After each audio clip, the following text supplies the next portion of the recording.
Bienvenidos a la clase número 6 de Cristología. Esta materia maravillosa nos ha traído mucho conocimiento y nos mejora también en la vida devocional, que creo que sería lo más importante. Es decir, hay que tener un equilibrio entre el conocimiento de la palabra de Dios y la vida devocional. Usted puede conocer muchas cosas acerca de Cristo en la Biblia, teología. Cristología es la teología de Cristo. Pero si no tiene relación personal con Cristo, ¿de qué sirve? De nada. Usted debe tener relación personal, orar, tener temor de Dios, familiarizarse con el Señor. No solamente conocer textos bíblicos y textos bíblicos que si no los aplica a su vida, no sirven para nada. Entonces, en nuestra clase número 6 hemos elaborado una pregunta que surgió en la clase número 5. Y la hemos incluido en nuestro material. Y la pregunta es: ¿por qué Jesucristo no tuvo una mujer? ¿Por qué Jesucristo no tuvo una esposa como compañera? Y todo lo que eso conlleva. Incluye las relaciones sexuales. Recientemente escuchamos a un político blasfemando contra el Señor sin conocer las Escrituras, porque no solamente las desconocen, sino que también las atacan violentamente y agrede a la persona de mi Señor Jesucristo, el Hijo de Dios nuestro Salvador, de una manera violenta, al expresarse groseramente contra Él sin ningún conocimiento, arbitrariamente. Aparte de eso, la soberbia no les alcanza para comprender que lo que están diciendo es una tremenda ignorancia y una torpeza gigante contra su propia vida. Saben ustedes a lo que me refiero y no voy a hacer mención más sobre eso. Elaboramos una pregunta sencilla, básica, pero a la verdad o al mismo tiempo tiene su profundidad en conocimiento, para que sepamos qué responder a estas personas. Algunos quizás lo dicen con sinceridad, porque yo creo que algún cristiano también podría preguntarse por qué el Señor Jesús no tuvo esposa o por qué no tuvo relaciones sexuales. Bueno, no tendría relaciones sexuales ilícitas porque Él es santo. Esa es la primera respuesta. Pero la pregunta concluyente es: entonces, ¿por qué no tuvo una esposa? Porque con la esposa tendría un matrimonio santo. Debemos tener una respuesta a cualquier pregunta que incluya esto: un hogar, una familia o sexo con las mujeres. Muy bien. En primer lugar, la salvación de nosotros los pecadores fue programada desde antes de la fundación del mundo. Eso ya era un plan que estaba establecido. Debía Dios enviar a un Salvador porque la humanidad se cayó, se perdió, pecó y debía ser rescatada. Y Dios de antemano sabía que la humanidad iba a caer, iba a pecar, que Adán y Eva se iban a equivocar. Y al equivocarse, la raza humana, todas las generaciones, quedarían bajo pecado, con la tendencia siempre a ofender a Dios y sin posibilidad de rescatarse a sí mismos. Total que Dios tiene un plan de salvación. Esa es la primera respuesta. La salvación de los pecadores ya estaba programada antes de la fundación del mundo. Comenzamos a leer los pasajes bíblicos. Primera epístola de Pedro, capítulo 1, versículos 1 y 2. Efesios 1, 3, 5. Y Romanos 8, 28 al 31. Comencemos por allí. ¿Listos? Primera de Pedro 1 y 2. Pedro, apóstol de Jesucristo, a los expatriados de la dispersión en el Ponto, Galacia, Capadocia, Asia y Bitinia, elegidos según la presciencia de Dios Padre en santificación del Espíritu, para obedecer y ser rociados con la sangre de Jesucristo, gracia y paz os sean multiplicadas. Como venimos diciendo en la clase, la salvación de nosotros los pecadores fue de antemano programada. Y el texto que acaba de leer nuestro hermano dice que fuimos elegidos por presciencia, no presidencia ni presencia, sino presciencia. Presciencia significa pre es antes, ciencia es conocimiento. Presciencia es que Dios conoce todas las cosas desde antes de la fundación del mundo, y eso es presciencia. Como Dios ya tenía un plan de salvación, no podía nuestro Dios echar a perder su plan de salvación. Perdonen que puede sonar un poquito duro, debo decirlo con mucho respeto hacia mi Señor, y enviar a su Hijo Jesucristo a la tierra a pasear, a que vaya y se consiga una novia. Eso no tiene sentido. Había un plan establecido, ir a salvar a los pecadores. Esa era su misión. De antemano, presciencia. Dios tenía un plan y esa era su misión. Vamos a leer el siguiente texto. Amén. Bendito sea el Dios y Padre de nuestro Señor Jesucristo, que nos bendijo con toda bendición espiritual en los lugares celestiales en Cristo, según nos escogió en Él antes de la fundación del mundo, para que fuéramos santos y sin mancha delante de Él, en amor habiéndonos predestinado para ser adoptados hijos suyos por medio de Jesucristo según el puro afecto de su voluntad. Está muy claro ese pasaje bíblico donde 2 veces se dice que Dios nos predestinó desde antes de la fundación del mundo y que iba a enviar a Jesucristo. ¿A qué? A salvar a los predestinados. Había una misión que cumplir. La pregunta: ¿y por qué Jesucristo no tuvo esposa o novia o no se vino a coquetear con las mujeres en la tierra? Bueno, hay personas que harán esa pregunta con mucha sinceridad, mientras que hay personas que harán esa pregunta o esa acusación con mucha alevosía y falta de respeto contra el Señor. Responderemos de cualquier manera a los 2 grupos, a los blasfemos y a los que están verdaderamente interesados en saber por qué razón. Porque el Señor tiene un plan de salvación para los pecadores. No podía perder su tiempo. Su ministerio completo duró 3 años. Su vida fue de 33 años. Pero su ministerio en pleno como tal fue de 3 años, trabajando día y noche. No podía perder tiempo. Ya veremos más adelante a qué nos podemos referir con perder tiempo, lo cual no significa que tener un matrimonio es perder tiempo, sino que su vida era muy corta para hacer un matrimonio. Un matrimonio es una gran empresa que necesita dedicación también para una esposa. Y Dios venía a rescatar a los pecadores que el Señor quiso llamar su esposa, la iglesia. Y venía a rescatarla. Esa es su esposa. Esa es su prometida. Es una unión mística, espiritual con Cristo. Él es el esposo y la iglesia la esposa. Él no va a buscar una persona individual como esposa, sino la iglesia como tal. Vamos al siguiente texto. Y sabemos que a los que aman a Dios, todas las cosas les ayudan a bien. Esto es, a los que conforme a su propósito son llamados. Porque a los que antes conoció, también los predestinó para que fuesen hechos conformes a la imagen de su Hijo, para que sea el primogénito entre muchos hermanos. Bien, Jesucristo es el primogénito entre muchos hermanos. Y a los que Él predestinó, a los que Él escogió, a estos predestinó, y a los que predestinó, a estos llamó, y a los que llamó justificó, y a los que justificó glorificó. Esto es desde antes de la fundación del mundo, para que fuesen hechos conforme a su Hijo. Y el Hijo es el primogénito entre muchos hermanos, los cuales somos nosotros. En esta primera respuesta, que podríamos presentar muchísimos textos más, pero entonces no avanzaríamos, respondemos que de antemano hay una misión que cumplir. Hay que salvar a los pecadores. Por tanto, si hay que ir a salvar a los pecadores, no puede Jesucristo dedicarse a otra cosa, sino a lo que Él va a hacer. En segundo lugar, Jesucristo el Señor es el escogido, es el enviado, es el único Salvador y es el único mediador entre Dios y los hombres. Vamos a ver los textos bíblicos. Isaías 6:8. Por aquí. Al seguir, Hechos 4:12. Y 1 Timoteo 2:5.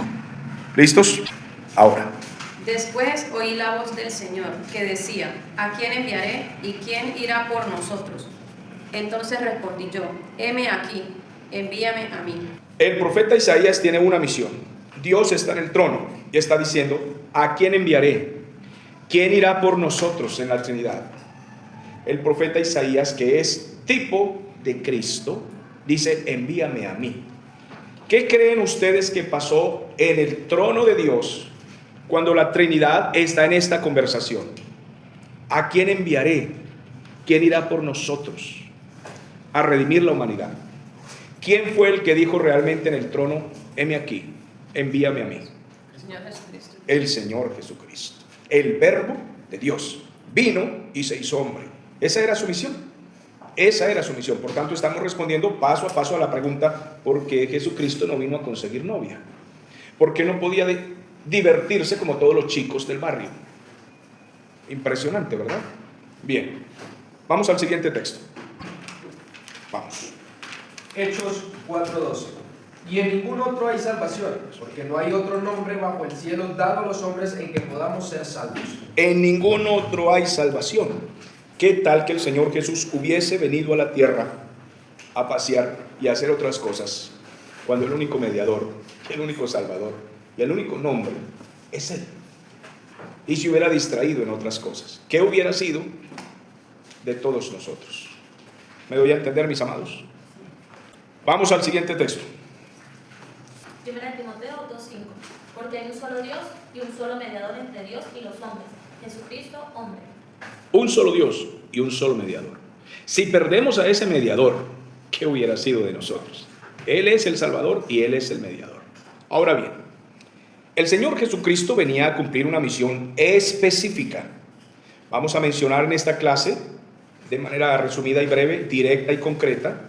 El que quiera tomar nota puede hacerlo. También allá en su casa, el que escucha la clase. Las cosas a las cuales no venía el Señor Jesús. Las cosas a las cuales no venía. Bien. El Señor Jesús no vendría de paseo. Él no venía a dar un tour por la tierra. Él no venía a derrocar el imperio romano, como los judíos y los revolucionarios en Israel estaban esperando, que Él viniera a derrocar el imperio romano. No, no venía a esto. Él no venía a formar un hogar y a hacer feliz a una mujer, simplemente a una. No, Él no venía a tener unos hijitos y darles correa en la casa y tener una carpintería. Esa no era su misión. Respondemos a los que preguntan. Puede ser que a ellos no les guste la respuesta, pero necesitan una respuesta. ¿Por qué no? Porque Él no venía a eso. Esa no era su misión. Son blasfemos, burladores. Simplemente Él no venía a eso. Venía a salvarnos. Él no venía a divertirse al club, a los clubes de Roma, a los bailaderos, a la discoteca de la esquina de los muchachos de Israel, o los romanos, los soldados, a sus borracheras. Él no venía a divertirse. No venía a fornicar ni a cometer adulterios. Esa no era su misión. Para el hombre que dijo semejante cosa, la cual quisiéramos mencionar, pero no podemos, porque consideramos incluso que el repetir estas cosas es una falta de respeto. Estamos mencionando las cosas a las cuales Él no venía, y la Biblia nos muestra con muchísimos textos, solo he mencionado algunos, a qué venía el Señor. Entonces, Él no venía a aquello. Su misión era encarnarse, hacerse hombre. Su misión era redimirnos, pagando el precio por nosotros los pecadores. Y que esto lo escuchen todos los pecadores. Su misión era predicar el evangelio, las buenas nuevas. Su misión era sufrir en manos de los impíos, pero sufrir por causa nuestra. Su misión era morir y al tercer día resucitar. Su misión era cumplir la ley y las profecías escritas en el Antiguo Testamento. Su misión era establecer la iglesia. Cuando Él muere en la cruz del Calvario, Él dice, consumado es. Aquí se cumplió todo. Hemos comenzado una nueva dispensación. El Antiguo Testamento, el Antiguo Pacto ha terminado, consumado es. Hemos iniciado un nuevo pacto, una nueva dispensación. La profecía tenía que cumplirse. Él venía a anunciar su reino venidero, porque viene el reino del Señor. Ese no era el momento para el reino. Él venía a establecer su reino en nuestros corazones, pero no en la tierra todavía, sino en nuestros corazones. Pero Él venía a anunciar su reino porque su segunda venida, la cual Él anunció también, establecerá un reino terrenal de 1000 años. Y Él vino para anunciar ese reino. Vino a mostrarse. De esta manera Él cumplió todo el Antiguo Testamento. Veamos algunos textos bíblicos. Filipenses 2, del 6, 7 y 8. El cual, siendo en forma de Dios, no estimó el ser igual a Dios como cosa a que aferrarse, sino que se despojó a sí mismo, tomando forma de siervo, hecho semejante a los hombres, y estando en la condición de hombre, se humilló a sí mismo, haciéndose obediente hasta la muerte y muerte de cruz. Muy amable. Ese es el pasaje.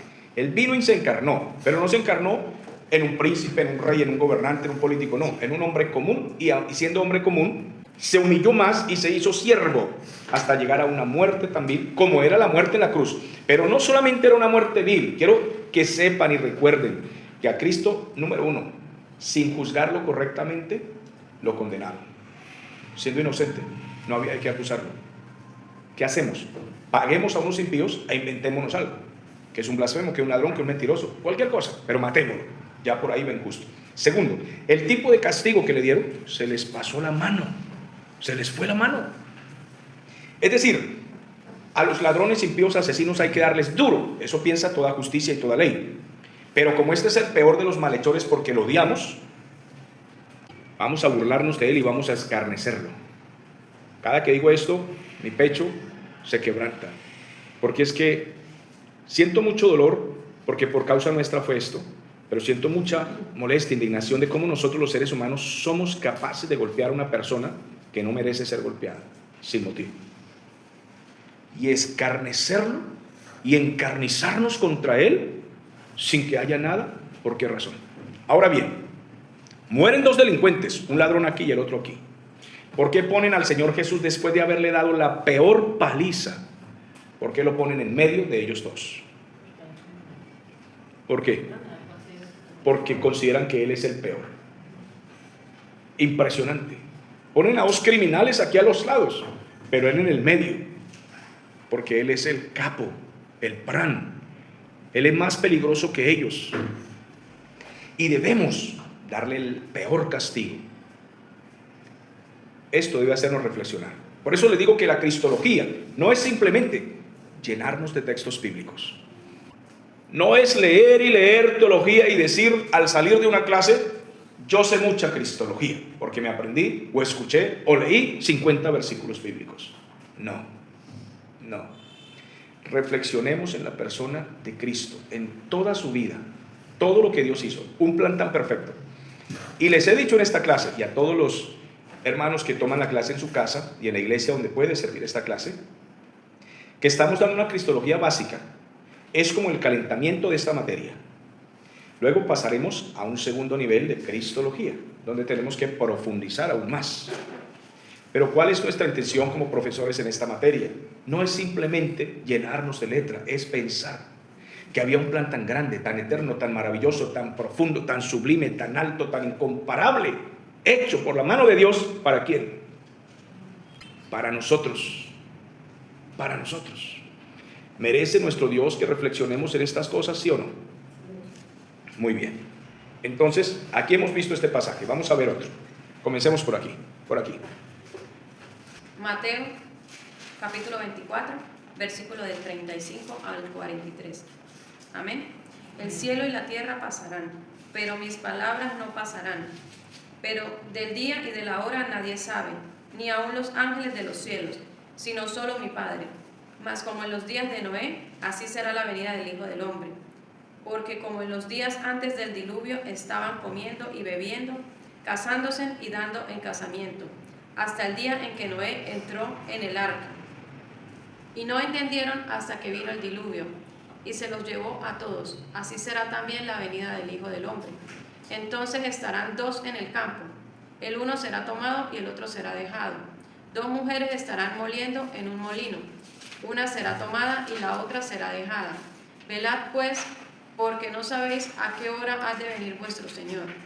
Pero sabed esto, que si el padre de familia supiese a qué hora el ladrón habría de venir, velaría y no dejaría minar su casa. Perfecto. El Señor Jesús no solamente vino a sufrir, a morir, a ser escarnecido, burlado y pagar el precio, sino que vino a anunciar sus juicios en su segunda venida. La primera vez Él vino a sufrir y debemos reflexionar, pero debemos tener temor de lo que Él anuncia para su segunda venida. Porque en su primera venida Él vino como siervo a salvarnos, en su segunda venida viene para enjuiciar a la tierra. Y el que hoy se haya burlado del Señor y piense este mundo que no va a pagar la factura, el Señor la va a cobrar completa. Porque Él en su misericordia se anunció y vino. Y los hombres hasta el día de hoy han demostrado que no tienen ningún temor de Él. Se siguen burlando. Entonces los hará responsables de esas burlas, de esas blasfemias contra Él. Y precisamente respondemos a nuestro público, ya que es mucha la gente que ha blasfemado después de estas preguntas que hace la gente contra Cristo y estas burlas que hacen contra Él. No es ético mencionar las cosas que se escuchan en el mundo y en las redes acerca de Cristo, la forma de todo lo que dicen acerca de Él. Es tan grotesco, tan vulgar, tan bajo. Y ver a un público reírse a carcajadas de lo que se dice contra el Señor, ni siquiera podemos mencionar. Porque alguien aquí en esta sala, o la gente que toma estas clases, podría decir: ¿qué puede ser tan grave? Creo que el profesor está exagerando.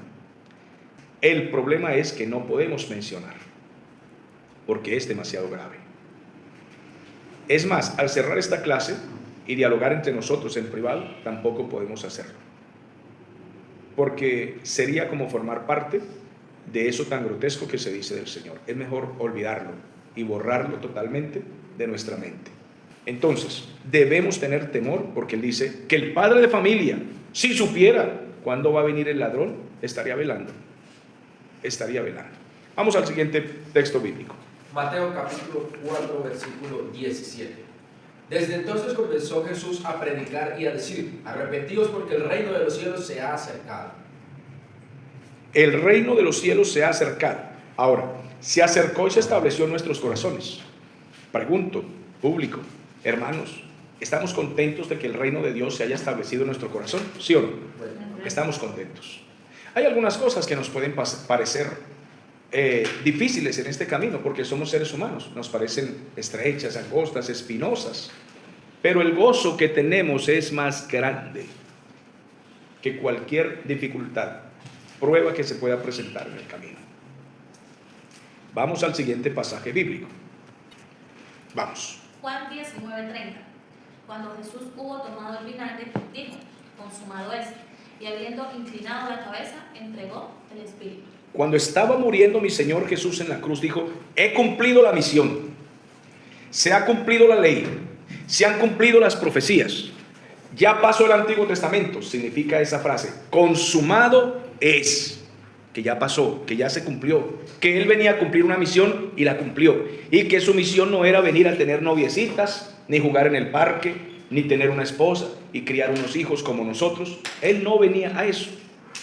Ahora bien, entiéndase que en el Antiguo Testamento hubo profetas que, como todos los profetas del Antiguo Testamento, eran tipo de Cristo. ¿Qué significa tipo de Cristo? Hace día lo explicamos en la clase de panorama bíblico, pero vamos a repetirlo. Tipo de Cristo es que en el Antiguo Testamento habían personas, ministerios y cosas que se hacían en el ritual judío, que representaban a Cristo, que anunciaban a Cristo. Eso significa tipo de Cristo. Los profetas en el Antiguo Testamento eran tipo de Cristo. O sea, ¿a quién estaba representando un profeta? A Cristo. Solo que eran Cristos imperfectos. Vamos comprendiendo. Ellos no eran perfectos como Cristo. Era necesario que viniera Cristo, porque Él sí era el profeta perfecto. ¿Ellos eran santos, sí o no? Sí lo eran, pero imperfectos. Cristo es el santo de los santos, el santo perfecto. Los reyes en el Antiguo Testamento, los reyes de Israel, ¿a quién representaban? Eran tipo de Cristo, representaban a Cristo, pero no eran Cristo. Eran reyes imperfectos. Era necesario que viniera el rey perfecto. Los sacerdotes del Antiguo Testamento, ¿a quién representaban? Representaban a Cristo, pero eran sacerdotes imperfectos, cometían errores, pecaban. Era necesario que viniera el sacerdote perfecto. ¿Vamos comprendiendo cómo era? Entonces, los corderos y todo lo demás, podríamos hablar de muchas cosas. Entonces, los profetas, algunos de ellos, que fueron tipo de Cristo, no tuvieron esposa, se parecían a Cristo. Por ejemplo, Elías, Eliseo, Daniel, Jeremías, y así pare de contar, no tenían esposa. Ellos representaban a Cristo. Sin embargo, no fueron perfectos. Vino el Señor Jesús y Él no estaba mirando en Israel, donde había una novia con quien ir al cine. No, mis amados, su mirada estaba puesta en lo que Él venía a hacer, a cumplir. Si estos profetas fueron capaces de mantenerse solos, santos, sin necesidad de buscar una esposa, ni una mujer, ni una novia, representando a Cristo, ¿cuánto más el Señor, que él sí venía a cumplir su misión. Preguntémonos entonces, ¿y es que acaso el matrimonio es pecado? Atención a esta parte de la clase. ¿Y es que acaso el matrimonio es pecado? No, el matrimonio es una bendición, es un regalo de Dios. ¿Y es que acaso tener una relación íntima sexual, el esposo con la esposa, es pecado? No, el esposo con la esposa, no es pecado. Entonces, ¿por qué Cristo no podía tener su esposa como José y María si fueron esposos? Su ministerio iba a ser de 3 años. Él no tenía el tiempo para tener un hogar. Su misión no era tener un hogar y unos hijos, era venir a salvarnos a nosotros, porque la iglesia es la esposa espiritual, mística, es una unión espiritual con el Señor. Y él venía a rescatar a su esposa espiritual. Él venía a cumplir esta misión. Los matrimonios deben ser una copia o imagen de lo que es Cristo con la iglesia. Cristo con la iglesia tiene una unión espiritual, una unión santa y perfecta. El Señor Jesús es el esposo amado que le tiene paciencia y amor a su esposa y la ayuda en todas sus fragilidades. Según la Biblia, los esposos deben amar a la esposa como Cristo amó a la iglesia. Vamos acercando textos bíblicos, por favor. Comencemos por aquí. Efesios capítulo 5, versículo 21 o 22 en adelante. Allí donde está de los esposos. Vamos a ver primera epístola de Pedro, capítulo 3. Y deben comprender esto. Si Cristo hubiese buscado una esposa, se hubiese salido del propósito. Le hubiese tocado dedicarle tiempo a la esposa. Voy a repetir la pregunta. ¿Acaso una esposa es un estorbo, es una bendición o una maldición? La esposa es una ayuda idónea, no es un estorbo, es una bendición. Pero el matrimonio necesita tiempo de construcción, tiempo de edificación. Y un esposo casado no tiene toda la libertad para trabajar para el ministerio 24/7. No puede. 24 horas tiene el día, 7 días tiene la semana. Y un esposo casado no puede servir en el ministerio de la predicación y de las cosas eclesiásticas al 100%, no, porque tiene que atender su hogar. ¿Qué es entonces lo que debe hacer el casado cristiano? Atender su primer ministerio, su primera iglesia. Todo hombre casado, todo hombre casado, todo hombre casado tiene una iglesia, tiene una congregación pequeña, un rebaño de ovejitas. ¿Cuál es su primer ovejita? Hombre casado, esposa. ¿Y los otros corderitos quiénes son? Los hijos. Y la otra congregación que viene detrás de ellos, ¿quiénes son? Los familiares. Y hay que pastorear a toda esa gente. Porque si usted se casó, usted tiene suegra. El único que no tenía suegra era Adán. A él no lo visitaba la suegra. Pero todo esposo tiene una suegra, una cuñada, un sobrino. Y hay esposos que dicen, no, pero yo me casé fue con mi mujer. Aquí que no esté viniendo la suegra, los sobrinos. Bueno, mijito, usted se casó. Y aunque en parte es verdad y hay que enseñar a la familia que respete, no pueden amputar a la esposa de la familia, pues esa es su familia. O sea, es una lógica, ¿sí? Solo que hay que tener el equilibrio. De la misma manera, la esposa debe saber que el esposo pues tiene una familia. ¿Y cómo hacemos para amputar eso? No, hay una familia. Pero su primer congregación, pastor de hogar, esposo casado, es su familia. Y ahí es donde primero debe pastorear. Ahí es donde primero va a enseñar la palabra. Ahí es donde primero va a orar. Y esa ovejita llamada esposa, como representa a la esposa de Cristo, ella va a ser obediente, ella va a ser fiel, ella va a hacer caso. Ella no va a ser ni una cabra, ni un caballo, ni un tigre. No, un corderito, manso y fiel. Por eso el esposo debe ser parecido a Cristo, o como dice la Biblia también en Primera de Pedro, parecido a Abraham, que amaba a Sara. Y Sara le decía a su esposo, Señor. ¿Ve cómo lo honraba? Señor. No le entraba a gritos, a cacerolazos, no lo amenazaba. No, Señor, diga usted. ¿Me voy a llevar a Isaac? Sí, Señor, lo que usted diga. Vamos comprendiendo, esposas obedientes y amantes del hogar y sumisas. Entonces, en el hogar en cuanto al hogar, debemos leer estos textos bíblicos y decir algunas cosas importantes que son bases del hogar y problemas que causan conflictos y dolores en el hogar. Leamos primero las bases. Comience. Efesios capítulo 5, versículos 21 al 29. Someteos unos a otros en el temor de Dios. Las casadas estén sujetas a sus propios maridos como al Señor, porque el marido es cabeza de la mujer, así como Cristo es cabeza de la iglesia, la cual es su cuerpo y Él es su Salvador. Así como la iglesia está sujeta a Cristo, así también las casadas lo estén a sus maridos en todo. Maridos, amad a vuestras mujeres, así como Cristo amó a la iglesia y se entregó a sí mismo por ella, para santificarla, habiéndola purificado en el lavamiento del agua por la palabra, a fin de presentársela a sí mismo una iglesia gloriosa, que no tuviese mancha, ni arruga, ni cosa semejante, sino que fuese santa y sin mancha.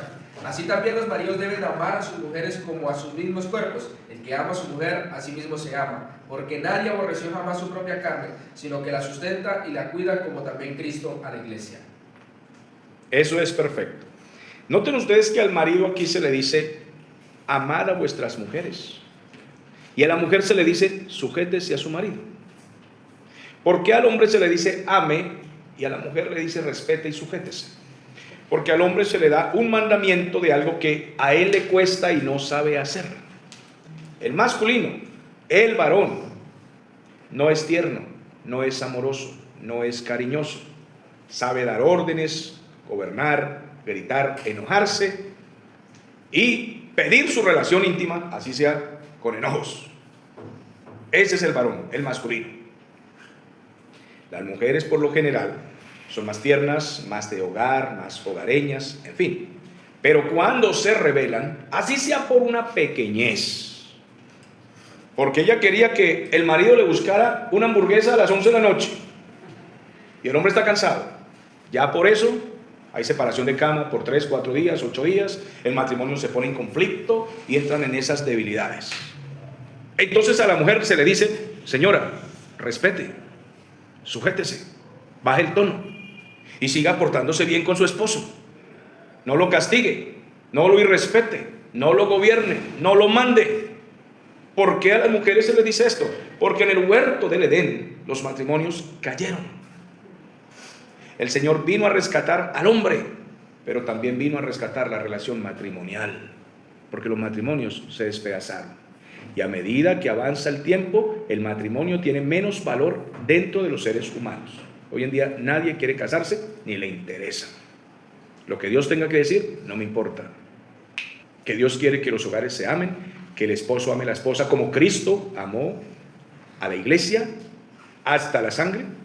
Los esposos, yo dar la sangre por esta goroñona, por esta tigra, impresionante.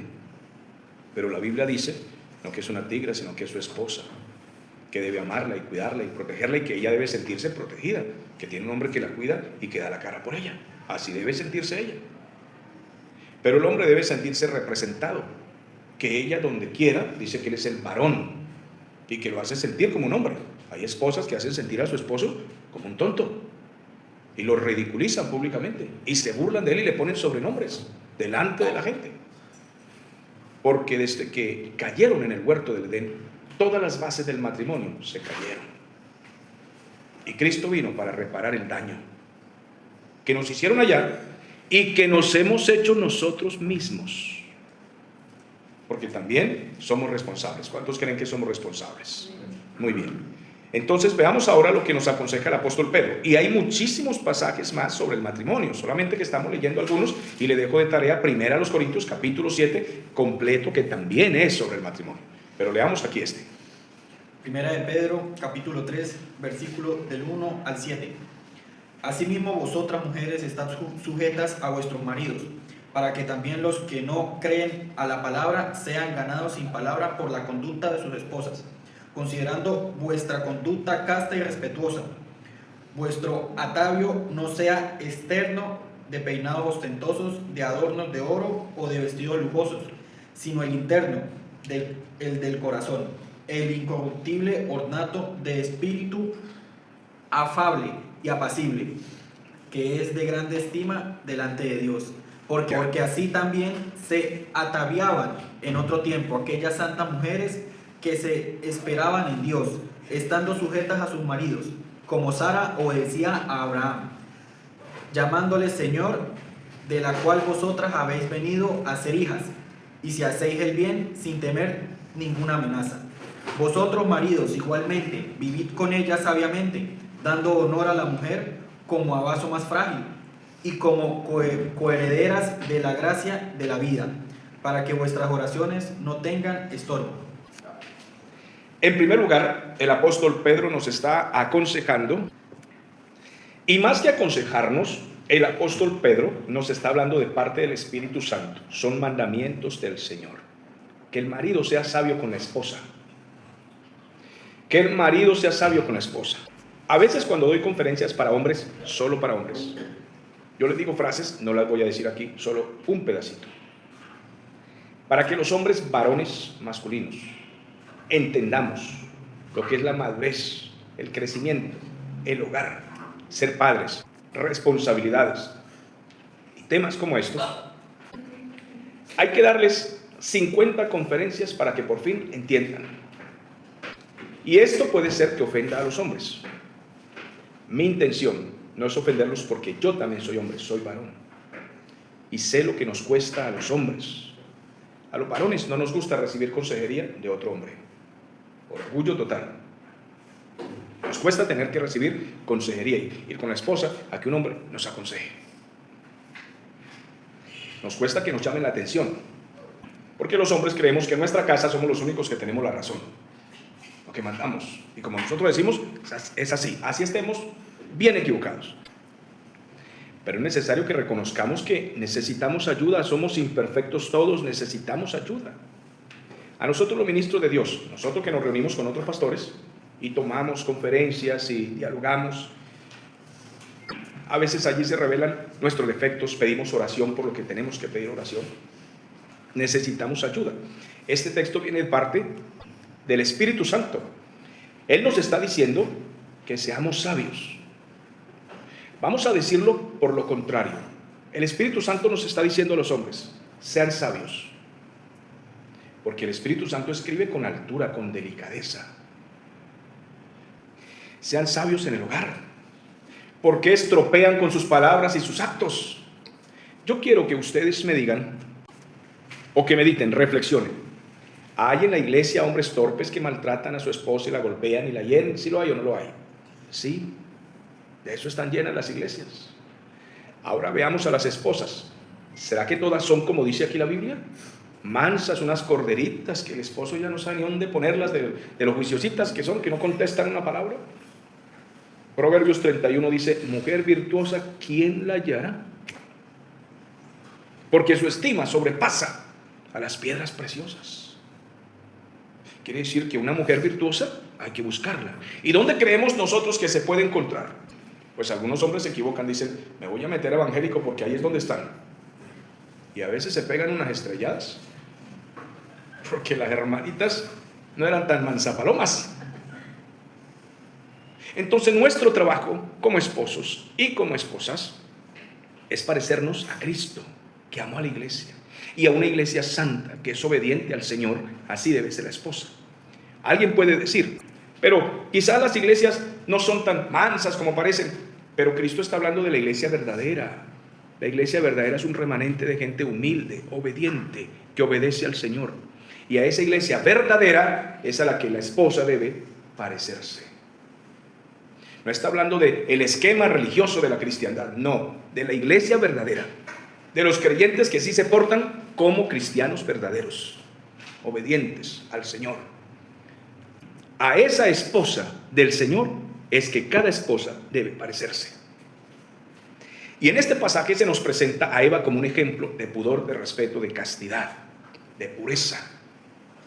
Por eso toda esposa cristiana debe ser muy pura, muy casta, muy respetuosa, para que le dé honor al hombre como varón. Y esto debe comprenderse porque todo hombre se siente honrado con una esposa que lo respeta y lo honra en cualquier lugar donde ella esté. Hemos mencionado estos pasajes bíblicos que nos hablan de las fortalezas del hogar, pero hay otros pasajes bíblicos y los podemos dejar para su estudio en casa o para otra clase que tenga que ver directamente con el matrimonio. Aquí apenas estamos mencionando algunas fortalezas, si es que obedecemos la palabra del Señor. en cuanto a lo relacionado al matrimonio. Pero vamos a hablar de algunos problemas, conflictos, de algunas grietas que se abren en los hogares, por los cuales los hogares se caen. Necesito que nuestra audiencia preste atención a esta parte de la clase. Número 1. Cuando se depende del sexo o de la relación sexual. Escuchen. Los matrimonios no deben depender del sexo como si fuera un dios. He escuchado decir a mucha gente en el mundo que si un matrimonio no tiene sexo o fracasa la relación, ya sea porque el hombre se enferma o la esposa se enferma, un accidente o lo que sea que pueda pasar, supuestamente el matrimonio se acabó. Yo pregunto, reflexión, ¿había amor en ese matrimonio o había sexo? Piénsenlo. O sea, si se acabó la relación sexual, se acabó todo, dicen ellos. Eso dice la psicología mundana. Eso no dice la Escritura, la palabra de Dios para los cristianos. Pero la sorpresa que nos llevamos es que dentro de la iglesia también existe esta política y esta filosofía en mucha gente a la que le damos consejería. Si no hay sexo, no hay matrimonio. Ajá, y si la esposa fue operada, intervenida, o quedó lisiada, o qué sé yo, el esposo quedó en silla de ruedas, se acabó todo. El hombre a fornicar y adulterar, o la mujer a fornicar y adulterar, porque se acabó todo. Reflexiones. Segundo, introducen dentro de la intimidad sexual el masoquismo. Oh, pastor, eso no puede ser. Sí, eso sí es y está sucediendo en muchas familias que suelen asistir a la iglesia, a las iglesias, y traen estas costumbres del mundo. Arrastran del mundo a causa de la pornografía que hay en sus mentes, la lujuria, y porque observan esas películas que ven en sus casas de Hollywood, de cualquier empresa de estas, en donde se vende el sexo o se regala, como quiera decirse, con todas estas costumbres. ¿Qué es masoquismo? Cuando las personas introducen en la relación el maltrato. Existe sadismo y masoquismo sexual. Cuando a las personas les gusta que les causen dolores. No voy a ser específico en esto, porque de pronto un niño, un joven escucha la clase y no va a comprender, o puede ser que desvíe el tema, pero ustedes como adultos pueden tomar nota de lo que estamos hablando y hacer una investigación que sea seria. Les gusta infligirse dolor, sentir dolores. Hemos sabido hasta de golpes que la gente se da, distintos golpes, lesiones, en fin. Por eso les digo que no podemos ser minuciosos en esto, porque se trata de un audio y puede ser peligroso para el público hablar de estas cosas así. El sadismo es cuando a una persona le gusta causarle dolor a la otra. Y como estamos hablando de la intimidad, quiere decir que les gusta maltratar a su esposo o maltratar a su esposa. Pregunto para nuestra audiencia, ¿y eso no es esquizofrenia? ¿Qué opinan ustedes? ¿No es una locura? ¿Causarle dolor o querer sentir dolor no es una locura? Eso no es de personas normales. Nos atrevemos a decir que no son cristianos o están endemoniados o algo extraño está pasando, pero no es normal. Solamente lo dejo para análisis de ustedes. Maltrato físico y psicológico también a las personas, es decir, hablamos del matrimonio, al cónyuge, al esposo, a la esposa, amenazas constantes, infidelidad o incluso estupidez lujuriosa. No sé si la palabra o la frase pueda sonar muy dura. Vamos a tratar de cambiarla para escuchar el audio y saber si puede nuestro público tolerarla. Nos referimos a parejas que caen en cosas que ven en las películas mundanas, especialmente pornográficas, como aquello de disfrázate de bruja, disfrázate de marinera y no sé cuántas cosas más. ¿Por qué mencionamos estas cosas en este tema? Porque el matrimonio es una empresa la cual debe construirse delante del Señor. No piensen ustedes que en la intimidad le van a decir al Señor Jesucristo o al Espíritu Santo, hágame el favor y sale de mi habitación, porque de esa puerta para adentro yo soy un animal, yo soy una bestia endemoniada. Así que se retira y cuando yo vaya al culto lo recojo en la puerta. No, Señor. El Espíritu Santo está dentro de la relación de la pareja. Veamos Hebreos 13:4 y vamos a ir a la recta final de lo que estamos diciendo. Al terminar la clase, comentaremos aquí algunas cosas que no quedarán en el audio, por cuanto estamos hablando de intimidad y es delicado el tema. Es necesario tocar estos puntos para que los esposos amen a sus esposas y las esposas amen y respeten a sus maridos delante del Señor. Hebreos 13:4. Lea. Hebreos 13:4. Honrosos sean todos el matrimonio y el lecho sin mancilla, pero los fornicarios y los adúlteros los juzgará Dios. El matrimonio debe ser honroso, honrado por el esposo, honrado por la esposa, tratado con honor, con mucho respeto, con mucha dignidad. Están delante del Señor, representan a Cristo con la iglesia. Que esto quede claro. El lecho sin mancilla, sin cosas irracionales, traídas de Hollywood o de cualquier empresa pornográfica del mundo. Ustedes están delante de Cristo.